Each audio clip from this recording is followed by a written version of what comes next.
National Weather Service in Milwaukee-Sullivan has issued a severe thunderstorm warning for East Central Dane County in south-central Wisconsin, northwestern Jefferson County in southeastern Wisconsin, until 3 p.m.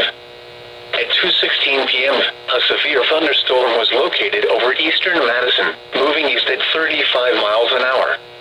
Hazard, quarter-size hail. Source, radar indicated. Impact, damage to vehicles is expected. Locations impacted include Madison, Sun Prairie, Fitchburg, McFarland, Monona, Lake Mills, Marshall, Waterloo, Cottage Grove, Deerfield, Shorewood Hills, Cambridge, Maple Bluff, Lake Ripley, Rockdale, Deonsville, Camp Randall Stadium, Hubbleton, Henry Vila Zoo and Madison. This includes the following location: Wisconsin State Capitol. For your protection, move to an interior room on the lowest floor of a building.